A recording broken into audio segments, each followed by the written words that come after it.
Medina নাম কত সুন্দর, মদিনা কেড়েছে অন্তর।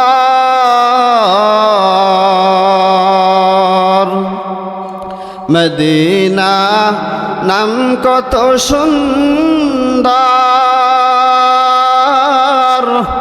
মদিনা কেড়েছে অন্তর।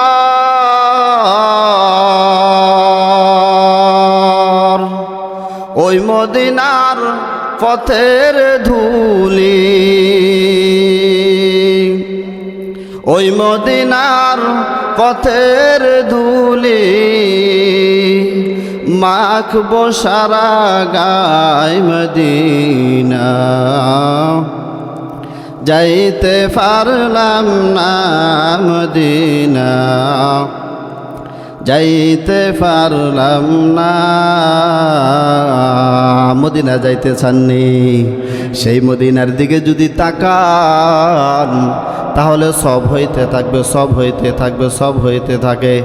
আল্লাহ পাক রব্বুল আলামিন বলেন, ওয়াল আসর, আমি শপথ করে বলতেছি, আমি শপথ করে বলতেছি, আমি শপথ করে বলতেছি কি?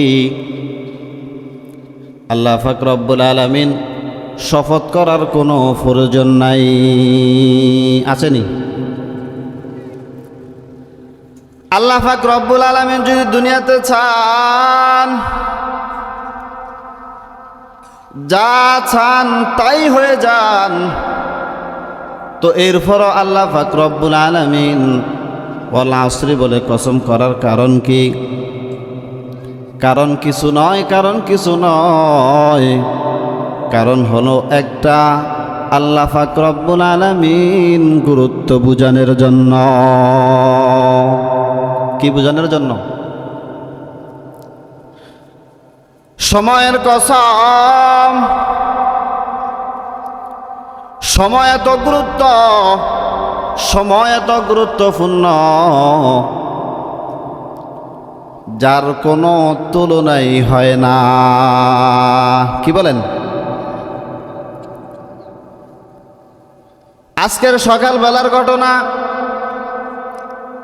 আমার আপন চাচা, এই যে আমি আসর থেকে মাগরিব পর্যন্ত মাদ্রাসায় ছিলাম না, এখানে মাদ্রাসায় মাহফিল, ওখানে কঠিন ধরনের একটা এলান হয়ে গেছে। আমার আপন চাচা এই রাতের আগের রাত্রে তাহাজ্জুদ নামাজ পড়ছে।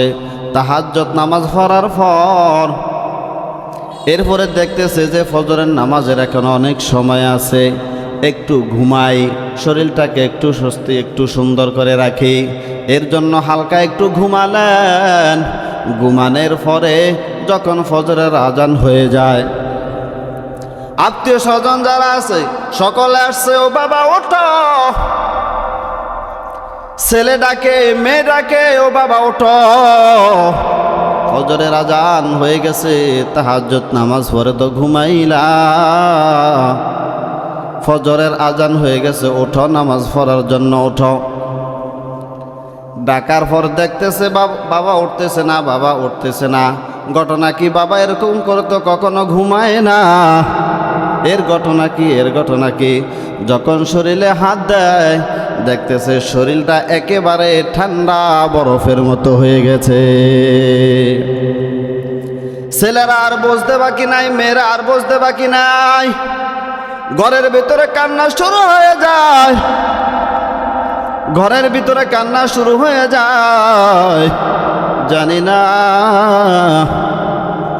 রাত্রবেলা সুন্দর করে তাহাজ্জুদ নামাজ পড়লো বাবা, কিন্তু এখন শরীর কেন এত ঠান্ডা, শরীরটা কেমন যেন মনে হয় যেন একটু শক্ত শক্ত হয়ে গেছে।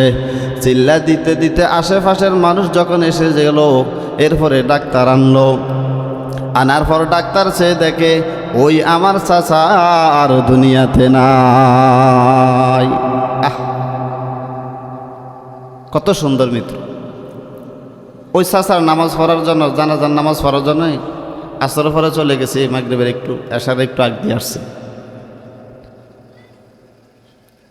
সময় তো এইভাবেই চলে যাবে, সময় এইভাবেই চলে যাবে। এশারের নামাজ পড়ছে, তাহাজ্জুদ নামাজ পড়ছে, এরপরে চলে গেছে। এখন যখন আমরা মাটির ভিতরে রাখলাম, মাটির ভিতরে যখন রেখে আসলাম, আত্মীয় স্বজন আমরা যখন পারিয়ে সুন্দর করে চলে আসলাম, এরপরে ফেরেশতা আসবে, জিজ্ঞাসা করবে, আর কিছু বলার দরকার নাই, অন্তত তুমি এশারের নামাজটা পড়ছনি? আলহামদুলিল্লাহ, যারা পড়ে থাকে এতটুকু বলতে পারবে, হ্যাঁ এশারের নামাজটা পড়ছি। আর আমাদের ভিতরে আছে, আমরা এশারের নামাজ না পড়ে ঘুমাই না, ঘুমাই না, এশারের নামাজ না পড়ে ঘুমাই। আহা, একটু চিন্তা লাগে না? একটু মনের ভিতরে ফেরেশানি আসে না? একটু কেন ভাবনা আসে না? আমি যে এশারের নামাজটা না পড়ে ঘুমালাম, আল্লাহ না করো যদি রাত্রে আমার সময়টা শেষ হয়ে যায়, তাহলে ফজরের আজানের সময় তো অবশ্যই এলান হয়ে যাবে। কি বলেন? এলান হবে না? এলান হয়ে যাবে। তো এলান যখন হয়ে যাবে, ফেরেশতা যখন আপনাকে আমাকে জিজ্ঞেস করবে যে তোমার আর কিছুর হিসাব দরকার নেই, শুধু ফজর এশারের হিসাবটা দাও, কেন নামাজটা পড়লা না? শুধু এতটুকু বলে যে তুমি কেন এশারের নামাজটা পড়লা না, কি উত্তর দিবেন বলেন? কোনো উত্তর আছে? কোনো উত্তর নেই। এই জন্য বলতে চাই, সময় তো চলে যায়, সময় চলে যায়নি। অনেকে এশারের নামাজ পড়ি নাই। আজকের এই এশারের নামাজের এই সময়টা আপনি এখন থেকে শুরু করে যদি কিয়ামত পর্যন্ত যদি আপনি মানববন্ধন করতে থাকেন, তাহলে জীবনে এই সময় আর আসবেনি? আসবে? আর আসবে না, আর আসবে না। কঠিন অবস্থা, এই সময় আর আসবে না। এই জন্য হায়াতের জিন্দেগানি যার যতটুকু হয়েছে, একটু চিন্তা ভাবনা করে চলাফেরা করা। কারণ এখন বর্তমান যুগে মৃত্যুর এমন অবস্থা, সুস্থ মানুষ খানা খাইছে, রাতে ঘুমাইছে, সকালে উঠে দেখে আর নাই। রাস্তা দিয়ে হাঁটতেছে, এখান থেকে বাকলাই দোকান যাইতেছে, হঠাৎ করে আজরাইল পথে দাঁড়িয়ে গেছে। কেন কেন কেন কেন? তোমার সময় শেষ হয়ে গেছে। কারণ আজরাইল এমন একটা মানুষ, আজরাইল এমন একটা জিনিস, আজরাইল এমন একজন ফেরেশতা, আজরাইল এমন একজন ফেরেশতা, এমন কঠিন, এমন কঠিন, মন তার অনেক বড় কঠিন। কারণ আল্লাহ পাক রব্বুল আলামিন যখন আদম সন্তান বানাবে, ওই সময় সমস্ত ফেরেশতাকে, 4 জন যে বড় ফেরেশতা আছে, 3 জনকে বলছে তুমি মাটি নিয়ে আসো, আমি আদম বানাবো। কি বানাবো? বলছে আমি আদম বানাবো, যাও অমুক জায়গা থেকে মাটি নিয়ে আসো, আমি আদম বানাবো। 3 জন ফেরেশতা ফেল হয়ে গেছে। যখন মাটিকে সুন্দর করে ধরে, মাটি কান্না করতেছে, মাটি কান্না করতেছে। কেন মাটি কান্না করতেছে? জানে এই মাটি দিয়ে আদম বানাবে, এরপরে এই আদম আবার আগুনে জ্বালাবে।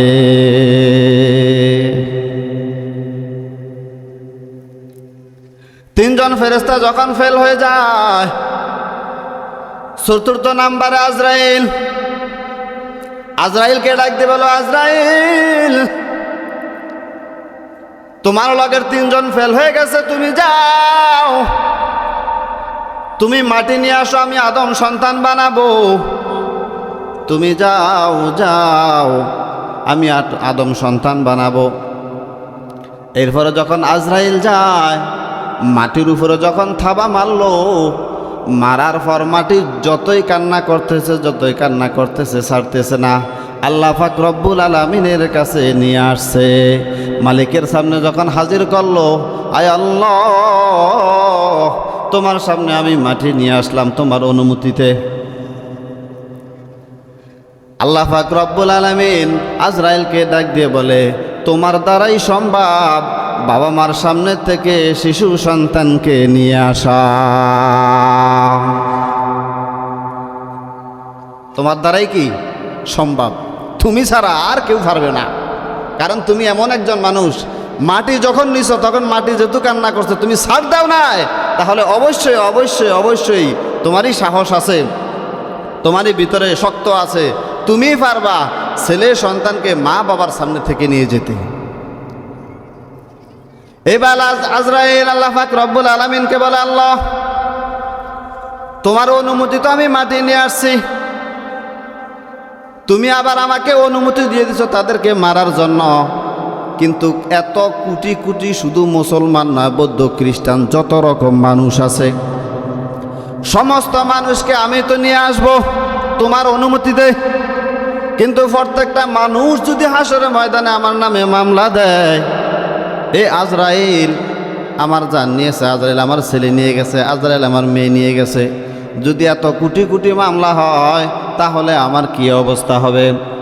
আল্লাহ পাক রব্বুল আলামিন ডাক দিয়ে আজরাইলকে বলে, ও আজরাইল, না না না, তোকে কখনো মামলা দিবে না। আমি এমন সিস্টেমে আমার আদমকে নিয়ে আসব, এমন সিস্টেম করে আদমকে নিয়ে আসব, কোনো মানুষ কখনো তোমার দোষ দিবে না। দেয়নি? দোষ দেয়? মাদ্রাসা থেকে একটা ছাত্র মনে করেন রাস্তা দিয়ে হাঁটতেছে, ভাগ্য খারাপ, সময় শেষ। সময় কি শেষ? অ্যাক্সিডেন্ট হয়ে গেছে, দুনিয়ার থেকে চলে গেছে। এই মাদ্রাসালারাই সমস্যাটা করছে, এই ওস্তাদদের অবহেলার কারণে ছেলেটা মারা গেছে, এই কারণে মারা গেছে, এই কারণেই মারা গেছে। আজরাইলের দোষ দিছে? আজরাইলের দোষ দিছে? দেন, দিবে না। ওই যে আল্লাহ পাক রব্বুল আলামিন কয়ে দিছে যে না, সমস্যা নেই, তোমার দোষ কেউ দিবে না, তোমার দোষ কেউ দিবে না।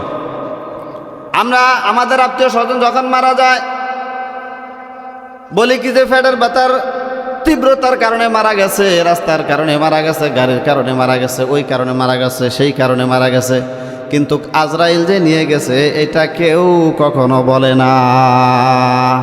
এটা কার অর্ডার? আল্লাহ পাক রব্বুল আলামিন। তাহলে সময়ের গুরুত্ব আছে না নাই? আল্লাহ পাক রব্বুল আলামিন বলে, ওয়ালা আসরে, সময়ের কসম, সময় অনেক গুরুত্ব। কারণ তোমার জীবনে কতটুক সময় আমি আল্লাহ পাক রব্বুল আলামিন সেট করেছি, এটা একমাত্র আমি আল্লাহ পাক রব্বুল আলামিন জানি। তোমাকে আমি নির্ধারিত এই সময়টা বলে দিব না। কেন বলে দিব না? কেন বলে দিবা না? এই সময়টা যদি কোনো মানুষকে বলে দিত তাহলে ওই মানুষটাই চিন্তায় এর আগে পেরেশানি হয়ে যাইতো, ঠিক কিনা? আল্লাহ পাক রব্বুল আলামিন এর পরের আয়াতে বলে, ইন্নাল ইনসানা লাফি খুসর, ইন্না অবশ্যই অবশ্যই, লাফি খুসরে, খুসরে শব্দের অর্থ হলো প্রত্যেকটা মানুষ অবশ্যই অবশ্যই প্রত্যেকটা মানুষ খুসর মানে ক্ষতিগ্রস্তের ভিতরে রয়েছে। প্রত্যেকটা মানুষ কি রয়েছে? ক্ষতিগ্রস্তের ভিতরে রয়েছে। কথা বোঝার চেষ্টা করবেন, বয়ান এখানে শুনবেন, বাড়িতে যে মা বোনদেরকে বলবেন যে আজকে সাইফুল হুজুরে আলোচনা করছে, কারণ সাইফুল হুজুরের তো সকলে চিনে, কি কন?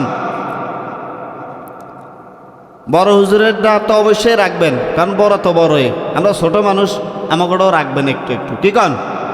অনেক সময় শুধু বড় দিয়ে কাজ হয় না, ছোট দিয়েও কিছু কাজ, রাজা দিয়ে সব কাজ হয় না, প্রজা দিয়েও কিছু কাজ হয় কি না? বড় বড় ডাক্তার দিয়েও কিছু রোগ ঠিক করা যায় না, মসজিদের ইমামের হু দিয়ে ঠিক হয়ে যায়, ঠিক কিনা? এই জন্য ছোট মনে করতে হবে না। ওই যে আনিসুর রহমান আশরাফি সাহেব, উনি তো অনেক বড় একজন মানুষ, উনি বয়ানের ভিতরে একবার শুনছিলাম, উনি বলছিল যে মাগরিবের পরে হোক, আসরের পরে হোক, জোহরের পরে হোক, ফজরের পরে হোক, যে বক্তা বয়ান করে, যেই বক্তা, যে লোকটা হাদিস করণের কথা বলে, সে কখনো ছোট হতে পারে না। কেন বলছে এই কথাটা? তখন বলে ওই ঢাকার তেনে কুয়াকাটা হুজুর বাইরের রাষ্ট্র থেকে ভারতের হুজুর দেশে আনে, 1 ঘন্টা 1.5 ঘন্টা 2 ঘন্টা বয়ান করে, 1 লাখ টাকা 2 লাখ টাকা নিয়ে যায়, কিন্তু মসজিদের ইমাম, মাদ্রাসার হুজুর, এই যে 3 দিন পর্যন্ত 4 দিন পর্যন্ত 1 মাস পর্যন্ত মাথার ভিতরে পেরেশানি চিন্তা করতেছে 1 ঘন্টার বয়ানের মাধ্যমে 1 লাখ টাকা লইয়া যায় মসজিদের হুজুর 2 দিন মাহফিলের পরেও 500 টাকা হয় না, ঠিক কিনা? এটা হলো আমাদের কপাল। আমাদের কি এই জন্য সমাজ পরিবর্তন করতে হবে। এখন মনে কইতে পারেন যে হুজুর আপনি লেগে এমনি কইছেন না, এটা সমাজকে পরিবর্তন করার জন্য বলছি। সমাজকে আলহামদুলিল্লাহ আমরা তো যতটুকু আছি আলহামদুলিল্লাহ ভালোই, এটা আমাদের জন্য বলি না, মাইন্ডে নিন। কি বলেন? ইন্নাল ইনসানা লাফি খুসর, অবশ্যই মানুষ ক্ষতিগ্রস্তের ভিতরে রয়েছে। কিসের ভিতরে? ক্ষতিগ্রস্তের ভিতরে রয়েছে। এরপরে আল্লাহ পাক রব্বুল আলামিন বলেন ইল্লাল্লাযীনা আমানু ওয়া আমিলুস সলিহাত ওয়া তাওয়াসাউ বিল হাক্কি ওয়া তাওয়াসাউ বিস সবর ওয়াল আসরি ইন্নাল ইনসানা লাফি খুসর। ইনসান শব্দের অর্থ হলো মানুষ, লাফি খুসর অর্থাৎ ক্ষতিগ্রস্তের ভিতরে রয়েছে। এরপরে এতে আল্লাহ পাক রব্বুল আলামিন বলেন ইল্লাল্লাযীনা আমানু, দেখেন এদিকে দেখেন, আমানু ওয়া আমিলুস সলিহাত ওয়া তাওয়াসাউ বিল হাক্কি ওয়া তাওয়াসাউ বিস সবর। কয়টা জিনিস? আরো জোরে, নুরানি বলা আমরা নতুন পড়াইতে হইব। কয়টা? 4টা জিনিস।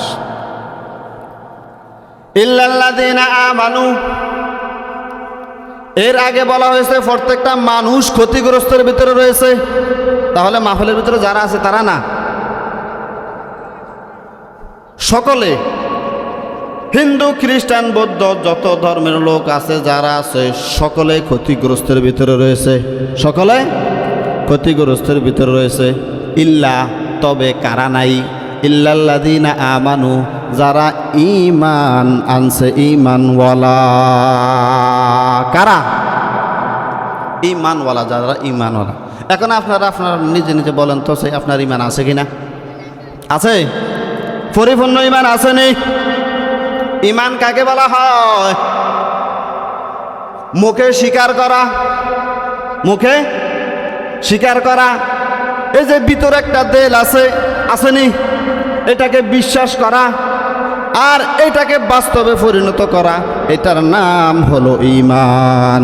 মুখে একটা বললাম, ভিতরে নাই, ভিতরে আছে কিন্তু বাস্তবে নাই। তাহলে এই 3 জিনিস যতক্ষণ পর্যন্ত আপনার আমার পরিপূর্ণ না হবে ততক্ষণ পর্যন্ত আপনি আমি পরিপূর্ণ ঈমানওয়ালা হতে পারি না। ঈমান বলা হয় এই জিনিসকে। আসেনি? সকালে এক কথা, দুপুরে এক কথা, বিকালে এক কথা। আসেনি বদমাইশ? ঈমান আছে? নাই। যদিও মুখ দিয়ে বলে কিন্তু ভিতরে নাই, ভিতরে বদমাইশি আছে না নাই? কত কথা আইসা যায়, মানে বাজো রকম কথা আইসা যায়, সময় কম, এই জন্য ওদিকে যাইতে পারতেছি না। মুখে আছে, ভিতরে নাই। মুখে ভালোবাসা আছে, ভিতরে কিন্তু বদমাইশি আছে। মুখেও আছে, ভিতরেও আছে, কিন্তু বাস্তবে বদমাইশি আছে না নাই? তাহলে এই 3 জিনিস যতক্ষণ পর্যন্ত পরিপূর্ণ না হবে ততক্ষণ পর্যন্ত ওই মানুষটাকে পরিপূর্ণ ঈমানওয়ালা বলা যাবে না, ঠিক কিনা? তাহলে এই 3 জিনিস যদি পরিপূর্ণ হয় তাহলে সেই মানুষটা কোনো ক্ষতিগ্রস্তের ভিতরে নাই, ক্ষতিগ্রস্ত হতে পারে না। আল্লাহ এর আগের আয়াতে বলে প্রত্যেকটা মানুষ ক্ষতিগ্রস্তের ভিতরে, তবে 4 ব্যক্তি না, 4 ব্যক্তির ভিতরে 1 নম্বর ব্যক্তি হলো ঈমানওয়ালা ব্যক্তি। তাহলে এই যে ঈমানের একটা উদাহরণ দিলাম, এইবার নিজেকে প্রশ্ন করেন, ঈমানের ভিতরে আছেন না নাই? আসেননি? ঈমানের ভিতরে নাই। এবার দেখেন 2য় নম্বরে আসেননি। আল্লাহ পাক রব্বুল আলামিন 2য় নম্বরে বলে ওয়া আমিলুস সলিহাত, আমলে সলেহ মানে আমল হলো প্রত্যেকটা ভালো কাজকে আমল বলা হয়। প্রত্যেকটা ভালো কাজকে আমল বলা হয়। তাহাজ্জুদ নামাজ আমল, ফজরের নামাজ পড়লাম এটাও আমল, জোহরের নামাজ পড়লাম এটাও আমল, আসরের নামাজ পড়লাম এটাও আমল, মাগরিবের নামাজ পড়লাম এটাও আমল, এশারের নামাজ পড়লাম এটাও আমল, মানুষকে দান করলাম এটাও আমল, একজন মানুষকে ভালো সহযোগিতা করলাম এটাও আমল, একজন মানুষকে খাওয়াইলাম এটাও আমল, একজন মানুষকে ভালো পরামর্শ দিলাম এটাও আমল। তবে আমল তো এক জিনিস আর আমলে চলে হইল আরেক জিনিস। কিন্তু আল্লাহ পাক রব্বুল আলামিন শুধু আমলের কথা বলে নাই, বলা হয়েছে আমিলুস সলিহাত। আমিলুস সলিহাত মানে এমন আমল, এমন আমল, এমন আমল, এমন আমল যে আমলটা করবেন কিন্তু আমলের পরে কোনো রকম বদমাইশি হইতে পারবে না। এটাকে বলা হয় আমিলুস সলিহাত। কথা বুঝছেন? বুঝতে পারছেন কথা? বয়ান বুঝতে হবে। তাহলে এক নাম্বার কি? ঈমানওয়ালা। এরা ক্ষতিগ্রস্তের ভিতরে না, এক নাম্বারে আমরা নাই। দুই নম্বরও আমালুস সালেহ। আমরা ফজর নামাজ মসজিদে পড়ি কিন্তু রাস্তার যায় বদমাইশি করি, আমরা ব্যবসার কাজে বদমাইশি করি, আমরা আমাদের ব্যক্তিগত কাজে বদমাইশি করি। জোহরের নামাজ মসজিদে পড়ি, জোহরের নামাজ পড়া মসজিদে তন বাইরে মিথ্যা কথা বলি, ঠিক কিনা? আমলে সালেহ হয়েছে নি? আমলে সালেহ হয় না। আমলে সালেহ তো ওই আমলকে বলা হয় আমলে সালেহ, ওই আমল যে আমলের পরে আর কখনো গুনাহ হতে পারে না, কোনো রকম বদমাশি হতে পারে না, কোনো রকম সিটিংবাজি হতে পারে না, কোনো রকম খারাপিয়াত হতে পারে না। যদি না হয় ওই আমলটাকে বলা হয় আমলে সালেহ। আমলে সালেহ। এরপরে দেখেন আল্লাহ পাক রব্বুল আলামিন বলে ওয়া আমিলুস সালিহাতি ওয়াতাওয়াসাউ বিল হক। সত্য কথা বলা। কি বলা? নিজের যদি ব্যক্তিগত দলের যদি হয়ে থাকে তাহলে সত্য কথা মিথ্যা হয়, মিথ্যা কথা সত্য হয়। কি বলেন? সত্য কথা তো ওইটাকে বলা হয় যেটা বাবার বিরুদ্ধেও বলতে হবে। বাবাও যদি বলে বাবার বিরুদ্ধে বলতে হবে, এটা হলো সত্য কথা। মা যদি বলে মার বিরুদ্ধে বলতে হবে, ভাই যদি বলে ভাইয়ের বিরুদ্ধে বলতে হবে। কি বলেন? এটাই হলো সত্য কথা। আমার বাবা, আমার ভাই, আমার আত্মীয় স্বজন যদি কোনো রকম কথা হক ছাড়া বেহক বলে, আমি এটাও স্পষ্ট করতে হবে যে আমার বাবা, আমার মা, আমার ভাই, আমার আত্মীয় স্বজন তারাও হক কথা বলে না, বেহক কথা বলছে। এটা যদি স্পষ্টভাবে আপনি বলতে পারেন তাহলে অবশ্যই এটা হলো হক কথা। কি বলেন? তাহলে হক কথা নিজের বিরুদ্ধে হলো হক কথা বলতে হবে, নিজের বিরুদ্ধে হলো হক কথা বলতে হবে। যদি হক কথা বলতে পারেন পরিপূর্ণভাবে, সঠিকভাবে, তাহলে আপনি কোনো ক্ষতিগ্রস্তের ভিতরে নাই, কোনো সমস্যা নাই। এরপরে দেখেন 4 নম্বরে বলে ওয়াতাওয়াসাউ বিস সবর। কি? সবর। সবর করা। সবর আসেনি, মাথা গরম হয়ে যায়। এই যুগের মানুষের মাথা গরম বেশি, প্রচুর মাথা গরম। মাথা গরম বেশি না? আর যদি হুজুরে কল্লা হয় তাহলে তার কোনো কথাই নেই। কি কান? হুজুরে কল্লা গেলে তার কোনো কথাই নেই। বাস্তবে এটা বিশ্বাস করা দরকার যে এই যে হুজুরের ঘরে আমরা জারি দেই, এই হুজুরও তো এক ঘরের পরিবারের একটা সন্তান। কিও? মাদ্রাসার একটা ছাত্র মসজিদে যদি একটু অপরাধ করে, শুধু এই মাদ্রাসার কথা বলতেছি না, আপনারা মাইন্ডে নিয়েন না, কারণ এখানে শুধু আমগো মাদ্রাসার লোক না, আরও বাইরের লোকও আছে কিনা? বিভিন্ন মাদ্রাসার ওস্তাদের এখানে আছে, ভিতরে অনেক বড় বড় শায়েখরাও ভিতরে আছে। মাদ্রাসার একজন ছেলে যদি কোনো রকম অপরাধ করে, এমন করে রাগ দেয়, এমন করে বাধা দেয়, মনে হয় যেন সে বড় অপরাধ করে ফেলছে। কিন্তু এই বয়সের একটা ছেলে, এই বয়সের একটা মেয়ে, এই বয়সের একটা নাতনি যদি নিজের হয়ে করে থাকে, তাহলে কেউ যদি জারি দেয় তখন এই কথা হয় না, তখন কথা হয় এরকম যে ওই ছোট মানুষ করতে পারে, আপনার সমস্যাটা কি? এই জন্য কঠিন সবর করতে হবে, কঠিন সবর করতে হবে। আমরা ছোটবেলা দুষ্টামি করছি না, তাহলে তারাও তো এখন করে কম বেশ। তারপরেও শাসন থাকতে হবে অবশ্যই। এই কথার উৎস এটা নয় যে শাসন নেই, শাসন থাকতে হবে অবশ্যই। শাসন ছাড়া তো সমাজ চলবে না। কারণ একটা ফ্যামিলিতে একটা বাচ্চা রাখার জন্য 5-6 জন বেদিস হয়ে যায়, কিন্তু আমরা একজন উস্তাদে পরে 30-20-25 জন ছাত্র রাখি, তাহলে কিভাবে কন্ট্রোল করি? কি মনে করেন এটা সহজ মনে করেন? অনেক কঠিন। এটা যদি বিশ্বাস না হয় একদিন মাদ্রাসা এসে ক্লাস করেন, আমি সাইফুলে থাকবো না। আপনি বেশি না একটা সপ্তাহ ছাত্রকে সামনে থাকেন, আমার মনে হয় 7 দিন তো বলা কথা, 5 দিনের মাথায় আপনি পাগল হয়ে চলে যাইবেন মাদ্রাসা থেকে। 7 দিনের দরকার নাই, 5 দিনের মাথায় আপনাকে মাদ্রাসা টোকে পাওয়া যাইব না। তাহলে সবার থাকতে হবে না। এই হলো আমার কোরআনের আয়াতের কথা গেল। এবার রসুলের হাদিসের কথা আসেন। রসুল সাল্লাল্লাহু আলাইহি ওয়াসাল্লাম আপনাদের মতো যারা ছিল তাদের যুগে, তাদেরকে ওয়াজ করে সুন্দর সুন্দর করে বলতো, তোমরা শোনো, তোমরা শোনো, তোমরা শোনো। আল্লাহ রসুল সাল্লাল্লাহু আলাইহি ওয়াসাল্লাম ডাক দিয়ে বলেন, 3 জিনিসের দিকে যদি তাকিয়ে থাকে, দুনিয়ার কোনো মানুষ যদি 3 জিনিসের দিকে তাকিয়ে থাকে, তাহলে ভালোবাসার দৃষ্টিতে যদি তাকায়, তাহলে অবশ্যই অবশ্যই সব আল্লাহ পাক রব্বুল আলামিনের দরবারে পৌঁছতে থাকে। কয় জিনিস? কয় জিনিস? আরো জোরে কয় জিনিস? 3 জিনিস। 3 জিনিসের দিকে সর্বসময় ভালোবাসার দিকে তাকান, সব পাইতে থাকবেন, সব পাইতে থাকবেন। এখন এই 3 জিনিস কি শুনতে চাননি? এই 3 জিনিসের 1 নাম্বারে জিনিস হলো মক্কা মদিনা। কয় নাম্বার?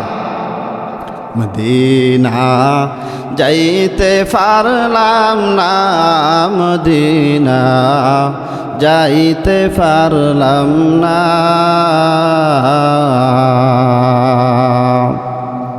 মদিনা নাম কত সুন্দর, মদিনা কেড়েছে অন্তর।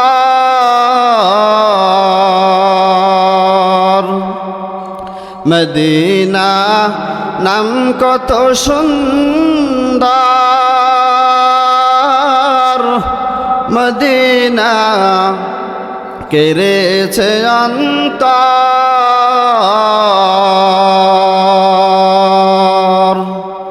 ওই মদিনার পথের ধুলি, ওই মদিনার পথের ধুলি,